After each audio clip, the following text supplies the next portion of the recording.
Au revoir à tous, bien-aimés frères et sœurs. Que se passe-t-il en Guinée? Nous parlons ici de la Guinée-Conakry.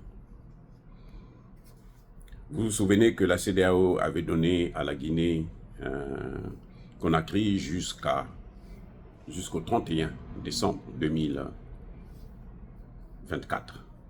Donc, dans 24 heures. Dans 24 heures, la CEDEAO devait prendre des sanctions plus dures contre la Guinée. Devait voter l'embargo, je ne sais pas quoi.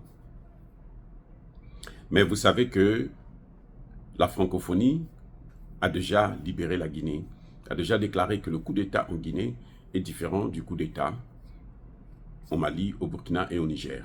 Ce que nous reconnaissons volontiers. Parce qu'en Guinée, il y a eu un coup d'État.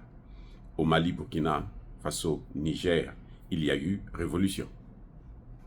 Donc, c'est tout à fait normal que ce soit des coups d'État différents.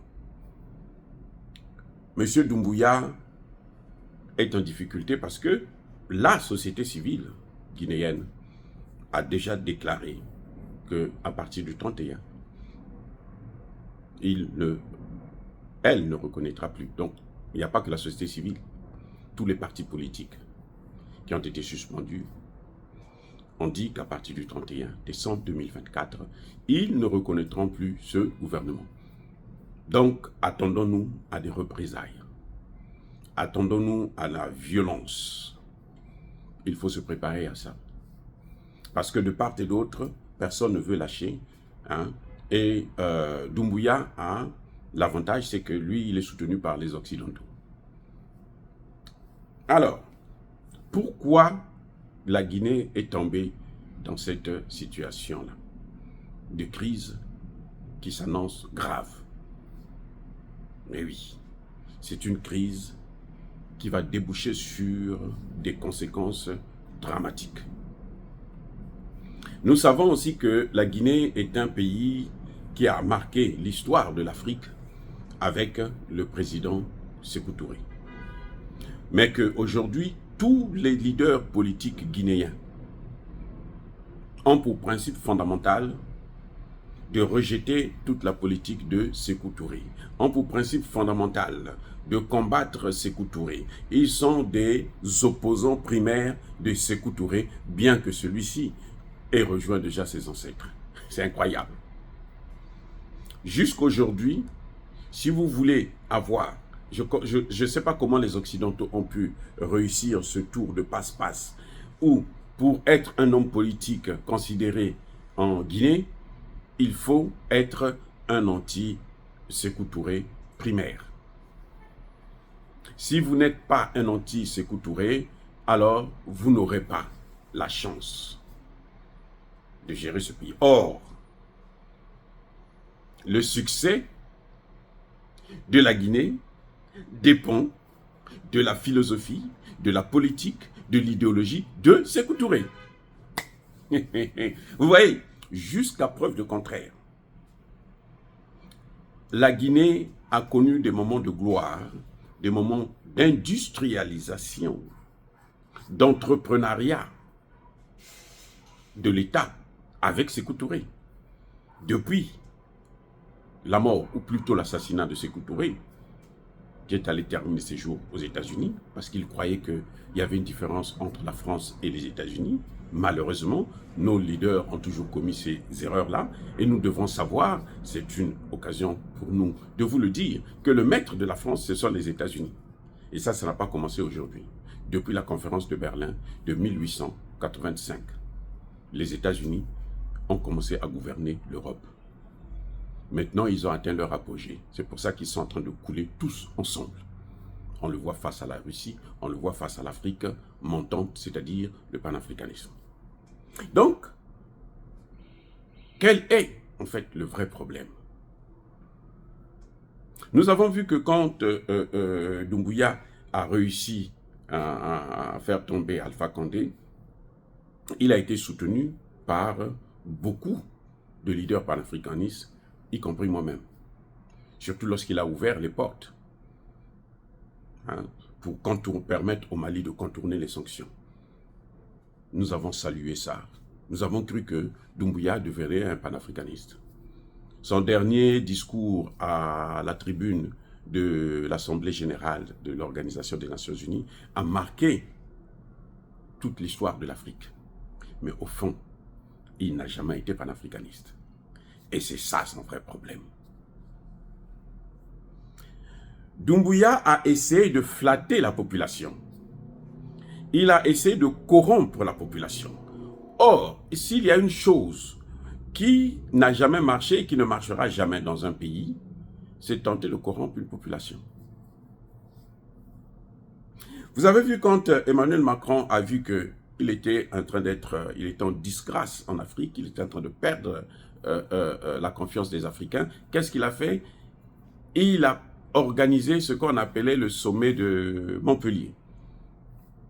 Il a invité des Africains venus de partout, hein, des pays africains, notamment francophones. Et il a financé de l'argent, il les a corrompus. Il croyait que ça va suivre. C'est-à-dire que quand on corrompt la tête, on corrompt aussi le bas. Non. Toutes les dépenses que Macron a faites dans ce domaine-là n'ont pas apporté de résultats. Au contraire, la situation de la France a continué à aller de mal en pis.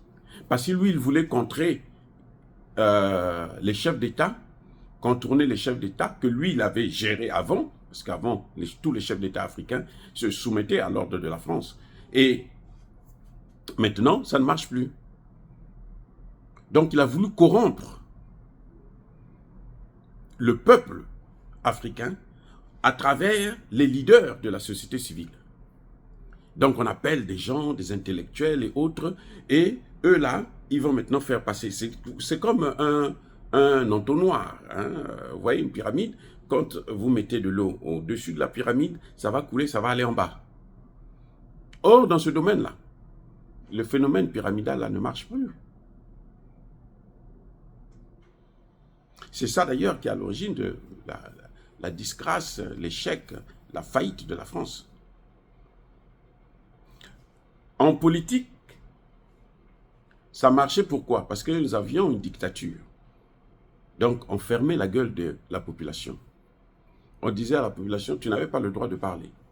Donc, il suffisait de détruire la tête, et puis le reste là suivait, il se calmait.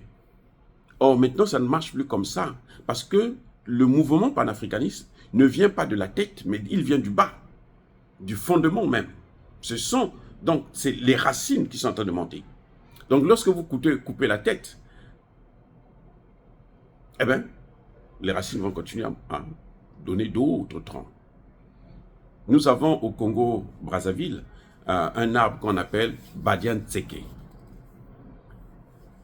C'est un palmier, un type de palmier.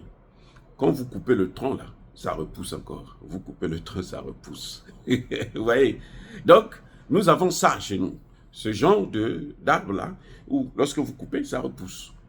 Et le panafricanisme qui est en train de naître là, c'est ça. Ce n'est plus comme avant où ce n'est pas un serpent. Quand vous coupez la tête, le serpent meurt. Non, le panafricanisme n'est pas un serpent. C'est pour ça que vous pouvez tuer les leaders, mais vous ne pouvez pas casser la société civile. Vous ne pouvez pas casser le fondement, la base même du panafricanisme. Et c'est l'erreur de Doumbouya. Doumbouya a cru que comme il est à la tête, il peut manipuler quelques leaders qui sont à la tête, et puis ça va descendre en bas, les autres vont avoir peur, ils vont être traumatisés. Non, le panafricanisme ne vient pas de haut, le panafricanisme vient d'en bas. Et il monte, il progresse. C'est ce qui fait que, même si on coupe la tête, le panafricanisme va continuer à avancer. C'est pour ça que nous avons toujours dit que, pour la France, c'est terminé. Pour les États-Unis, c'est terminé en Afrique. Les amis, l'erreur de Doumbouya, c'est d'avoir voulu manipuler le panafricanisme. D'avoir voulu jouer avec le panafricanisme. Et c'est ce qui est en train de se retourner contre lui. Et ça va se retourner encore jusqu'à ce que le panafricanisme puisse avoir raison de lui. Le panafricanisme, ce n'est pas la Guinée. Non, c'est l'Afrique. Je reprends. Le panafricanisme, ce n'est pas la Guinée. Ce n'est pas le peuple guinéen. C'est le peuple africain. Même si Doumbouya réussit à manipuler une bonne partie du peuple guinéen, l'Afrique va avoir le dessus sur lui. La jeunesse africaine là, va le mettre à genoux. Ça, c'est clair. Et l'opposition qui, aujourd'hui, surfe sur des questions de démocratie, ça, ce n'est pas notre problème. Parce que, vous savez quoi? Le problème qui a aggravé nos crises, c'est la démocratie. Notre problème, ce n'est pas la démocratie. Notre problème, c'est de bons dirigeants. Point. Quand vous entendez l'opposition dire « nous voulons la démocratie, nous voulons les élections », ben, ceux qui n'ont rien compris. Je suis désolé, mais c'est ça qui est en train d'apparaître en Guinée. Ils n'ont rien compris. Ce sont des larbins. Ce sont des larbins. Vous allez voir, ils vont peut-être prendre le pouvoir, mais vous allez voir où est-ce que ça va le donner. Doumbouya a fait croire aux gens qu'il ne sera pas candidat. Bon, tant mieux, ok, on va voir. Maintenant, les 3 ans sont arrivés. Il n'y a aucun signe qu'il y aura organisation des élections et que lui, il ne sera pas candidat à l'organisation, puisque le 31, c'est demain. Vous voyez? Donc, il a menti. Et il est rattrapé par ses mensonges. Il est rattrapé par l'Afrique qui gagne, l'Afrique des libertés. Soyez bénis, abondamment bénis par le Dieu de Kémite et par nos ancêtres évangélisés.